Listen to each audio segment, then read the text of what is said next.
Cuando Cristo en la cruz pronunció la frase consumado es, en ese momento fue roto el último vínculo de simpatía entre Lucifer y las inteligencias celestiales. ¿Hasta dónde fue el alcance de la reconciliación de Cristo en la cruz? Eso lo veremos en el día de hoy.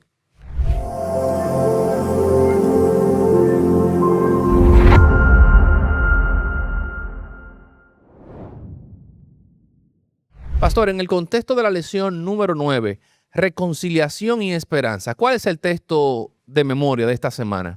Bueno, en 2 Corintios capítulo 5, versículo 21, donde el apóstol Pablo dice, al que no conoció pecado, por nosotros lo hizo pecado, a fin de que fuésemos hechos justicia de Dios en él.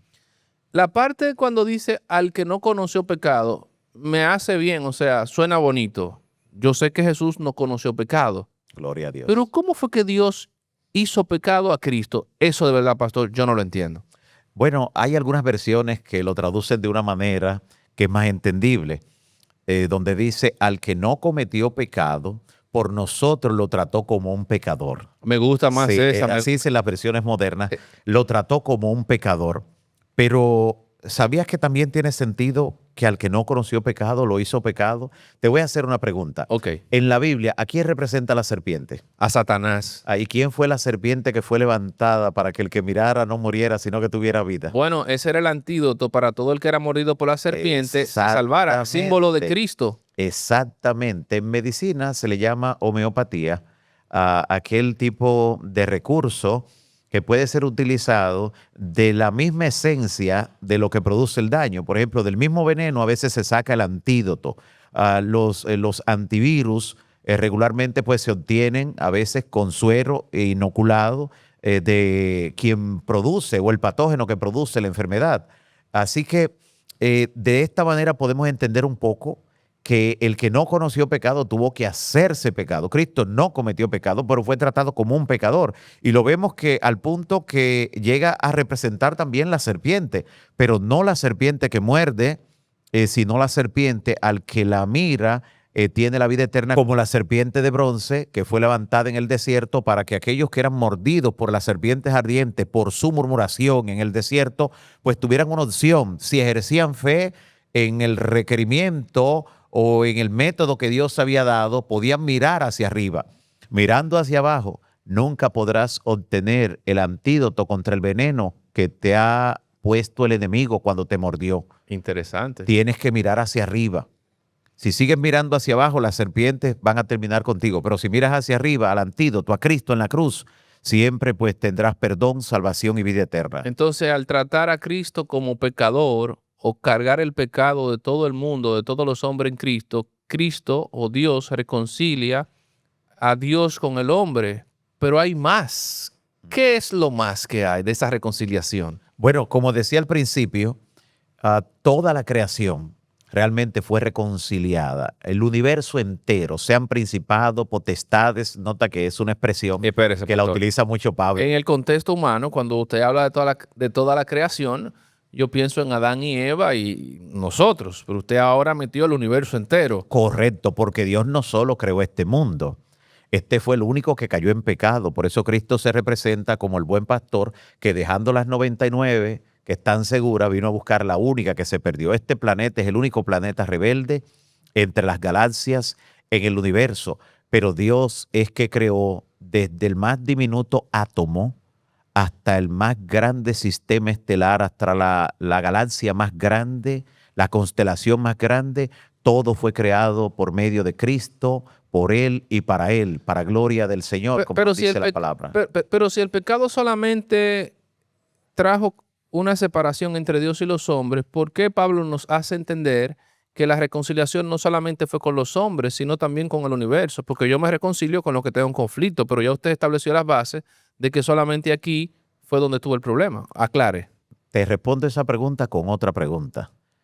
¿Dónde comenzó el pecado en el universo? ¿Fue en este mundo? No, no fue aquí. Entonces, eso te dice a ti que el pecado tiene proporciones más grandes y que afectó mucho más que solo este planeta aislado en un rincón del universo.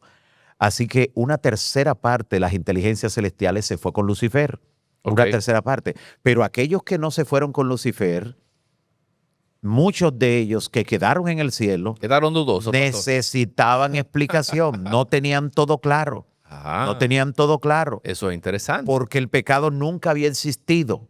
Dios le podía decir, pero que el pecado, o sea, estar separado de Dios, eso trae muerte. Sí, pero eso nunca ha ocurrido.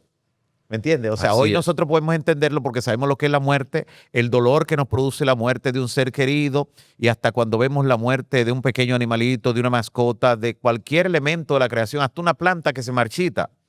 Todo eso trae tristeza.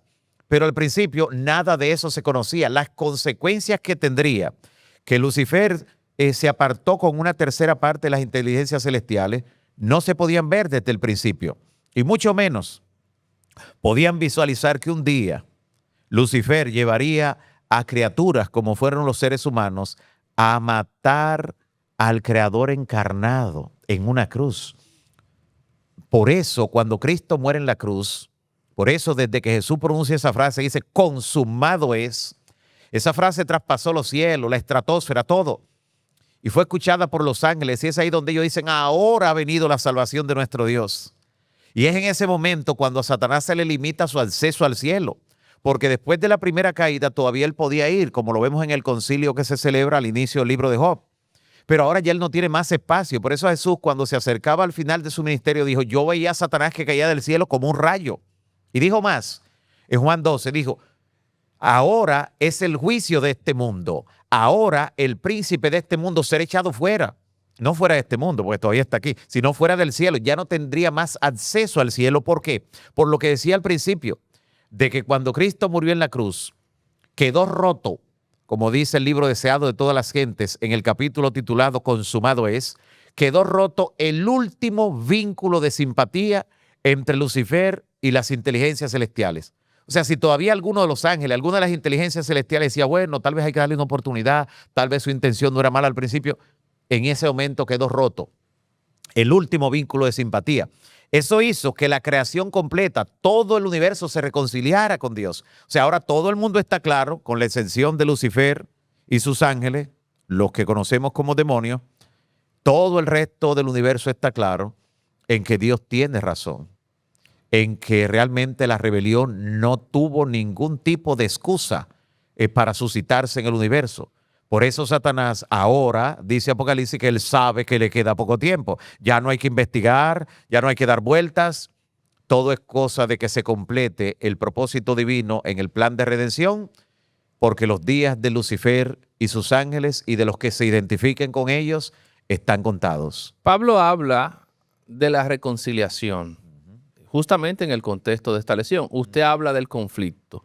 ¿Cómo la muerte de cruz puede lograr ahora en el hombre, porque ya vemos que Lucifer se cerró esa puerta, puede lograr la reconciliación entre Dios y la raza humana? Bueno, Cristo no solo vino a unir a la humanidad con Dios. Escucha, en Cristo está unida la humanidad con Dios, en Él. Por lazos inseparables, indivisibles, por la eternidad, Cristo será nuestro hermano mayor. Nunca. Eso que ocurrió en la encarnación, de lo que dice Pablo, que grande es el misterio de la piedad, nunca Cristo dejará de llevar ese cuerpo humano que adoptó. 100% humano, 100% divino. Siempre será uno de nuestra raza. Es cierto, este fue el único mundo que cayó en pecado, pero donde abundó el pecado, sobreabundó la gracia. Solo la imagen de una criatura de este mundo que adoptó Cristo cuando se encarnó es la que va a tener por la eternidad. Solo los habitantes de este pequeño mundo son los que pueden decir que Cristo, 100% humano y 100% divino, es nuestro hermano mayor. Solo nosotros tendremos ese privilegio y lo tenemos desde ya en Cristo. Así que nota que Cristo no solo vino a reconciliar la humanidad con Dios, en Él está unida, ya está reconciliada la humanidad con Dios en la persona de Él, 100% humano, 100% divino. Cristo no solo vino con una misión, Él era una misión. Wow. El venir aquí era una misión en este mundo y la iglesia es la extensión de la obra de Cristo, de esa misión. Por eso la iglesia insiste, no para acomodar a creyentes, para entretenerlos en su paso por la vida, sino para enseñarles cómo cumplir la misión en el tiempo que Dios le da en su paso por este mundo. En Colosenses 1:23, Pablo habla de mantenernos firmes en el fundamento de la fe. En mi iglesia, Efatá, se hizo un debate acerca de la frase salvo y siempre salvo. Pastor, háblenos acerca de salvo y siempre salvo. ¿Qué usted cree de eso? Bueno, antes de hablarte de esa teoría o creencia de una vez salvo, siempre salvo, quiero decirle a los amigos y hermanos que cuando el pastor Alberti habla acerca de su iglesia Efatá, porque él es el pastor titular de la iglesia en lenguaje de señas, tenemos una iglesia para sordos que opera aquí mismo. Es la primera del Caribe, de todo el área, por la gracia de Dios. Es una de las iglesias que ha experimentado crecimiento y consolidación en estos 2 últimos años. Y quería destacar eso para los que, cuando él habla de su efatá, como algo muy natural para los que no conocen. Así que le invitamos también, incluso a través de las redes, a en algún momento conectarse, en algún momento pues ver lo que está haciendo esta iglesia y apoyarla también a los que así Dios ponga en su corazón. Pero esa teoría, esa creencia, esa herejía de una vez salvo, siempre salvo, no tiene asidero bíblico. Es una tergiversación de la verdad. Es más, es una aberración del evangelio. Es parte de lo que Pablo dice en Gálatas 1 cuando dice, si alguien viene predicándole un evangelio diferente al que han recibido, sea maldito, sea anatema.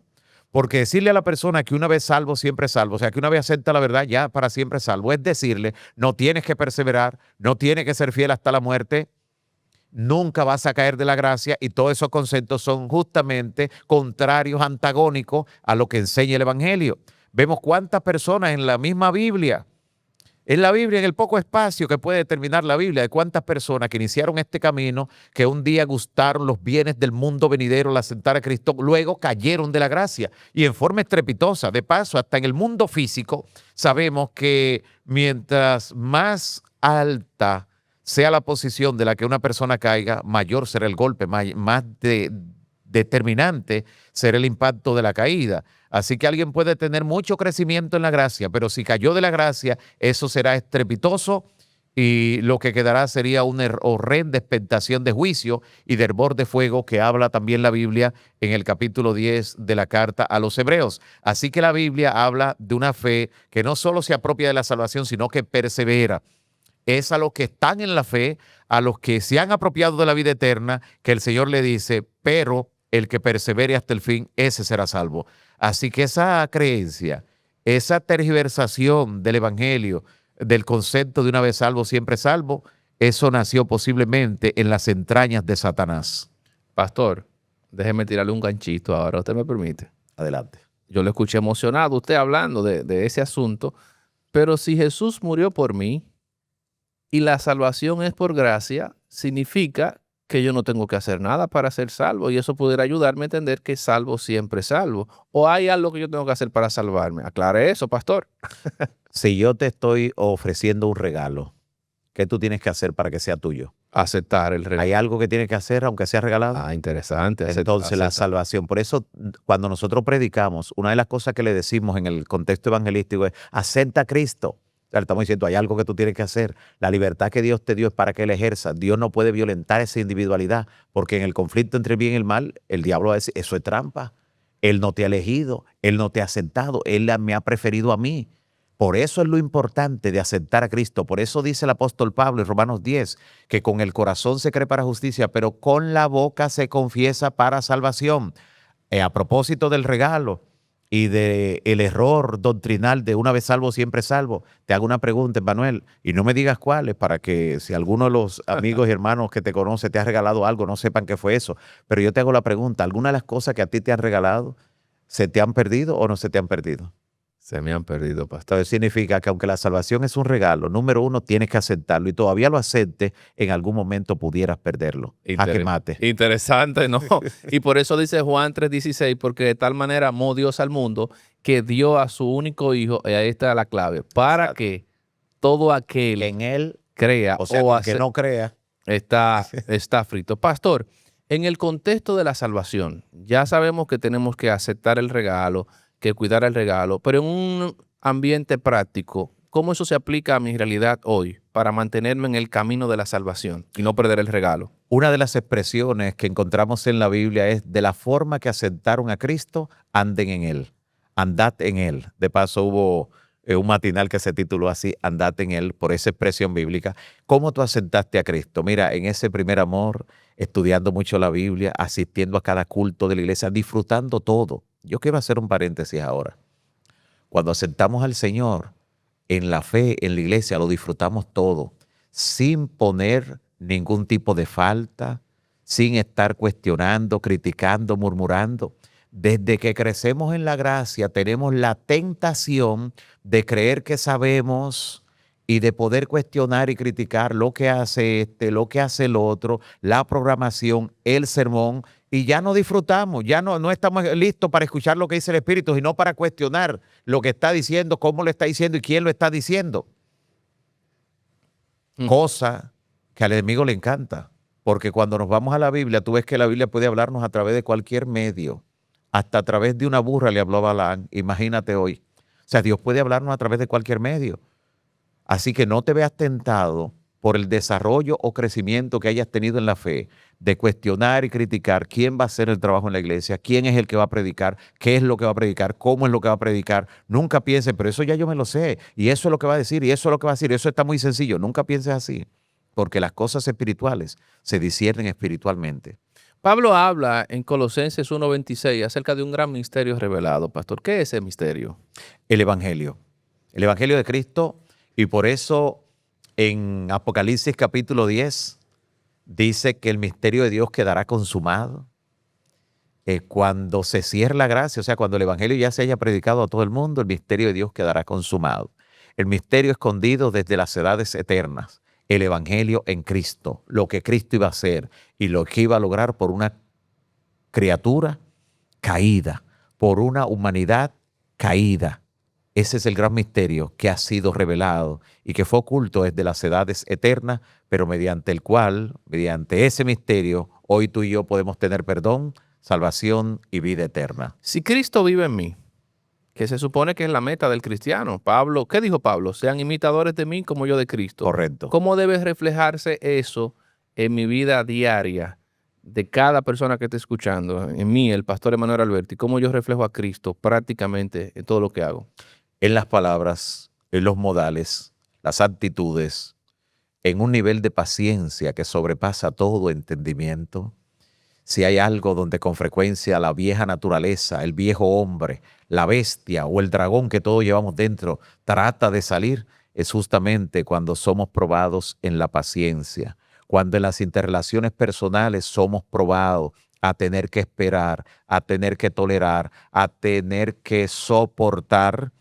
Ahí es donde se revela el carácter. Dice la inspiración en el libro Palabras de Vida, el Gran Maestro, página 339, dice, es en la crisis donde se revela el carácter. Así que si estás siendo probado o probada, si estás siendo presionado o presionada en el hogar, en la familia, en el matrimonio, en el trabajo, en el estudio, en el ambiente donde estás, es el momento de que se revele lo que hay en ti. Cuidado lo que vas a dejar revelar. Claro, nadie puede dar lo que no tiene. Así que cada día llénate de Cristo. ¿Cómo? A través del estudio de su palabra. Recuérdate que Cristo fue la palabra que se hizo carne y tenemos la palabra escrita. Llénate de Cristo para que puedas decir como Pablo, con Cristo estoy juntamente crucificado y no vivo ya yo, mas vive Cristo en mí. Lo que ahora vivo en la carne, lo vivo en la fe del Hijo de Dios, quien me amó y se entregó a sí mismo por mí. Es importante que tú sepas que nosotros estamos orando por ti.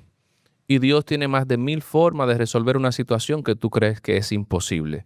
Si tú quieres que tanto el pastor Mario Rondón como un servidor oremos por ti, por favor, este momento, aproveche y escribe en los comentarios de este video, por favor, oren por mí.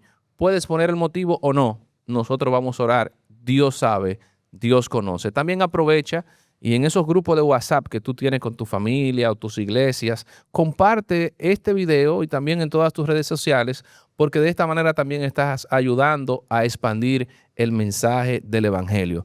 Pastor, y mirando la lección desde el contexto de la cruz, ¿cómo la cruz me hace entender la verdad profunda de la reconciliación de Dios con el hombre? Porque en la cruz vemos hasta dónde Dios estuvo dispuesto a pagar el precio. Por eso el amor de Cristo nos constriñe, como dice el apóstol Pablo. Ver lo que ocurrió en la cruz nos lleva inexorablemente a reconciliarnos con Dios, a menos que tú resistas serás atraído a la cruz por el amor de Cristo manifestado en ella. Yo siento que el pecado nos ha dejado incompletos, pero si te gustaría saber cómo estar completo en Cristo, te invito a la siguiente lección.